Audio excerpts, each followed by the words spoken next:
বিশ্বনবী এমন ভাবে কোরআনের দার্স আমাকে দিয়েছেন, কোরআনে যত সূরা নাযিল হয়েছে, যেখানে নাযিল হোক না কেন আমি জানি এটা কোথায় নাযিল হয়েছে এবং কোন প্রেক্ষাপটে নাযিল হয়েছে। এমন একটা সূরা নাই যে সূরার কোথায় নাযিল হয়েছে আমি মাসুদের জানা নাই, কোন প্রেক্ষাপটে নাযিল হয়েছে আমার জানা নাই। এরকম ঘটবে না, চিল্লায়ে বলেন আল্লাহু আকবার।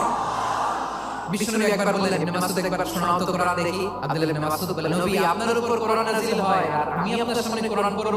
বিশ্বনবী বললেন, আমি নিজে পড়তে যেমনি ভালোবাসি অন্য পড়ুক আমি শুনবো, এটাও আমি ভালোবাসি। সূরা নিসা তিনি তেলাওয়াত করে শুনিয়েছেন। এমন সূক্ষ্ম বিষয় বিশ্বনবী ওনাকে ধরিয়ে দিয়েছেন, উনি হয়ে গিয়েছেন ফাকিহুল উম্মাহ। ওনার চাইতে বড় ফকিহ এই পৃথিবী আর দেখবেন না। উনি বিশ্বনবী সবার কাছে কোরআন শোনায়, কিন্তু বিশ্বনবী নিজে আব্দুল্লাহ ইবনে মাসউদের কাছ থেকে কোরআন শুনতো। ওমর ফারুকের সময় কুফার বিচারপতি ছিলেন, তাহলে ওনাকে বিশ্বনবী বানিয়েছেন আইনবিদ, ফাকিহ, হিউম্যান রিসোর্স ডেভেলপমেন্ট কিভাবে করবেন, মানব সম্পদের উন্নয়ন কিভাবে করতে হয়, কিভাবে যার যেখানে প্রতিভা কাজে লাগাতে হয় উনি দেখিয়েছেন। সুবহানাল্লাহ পড়বেন না?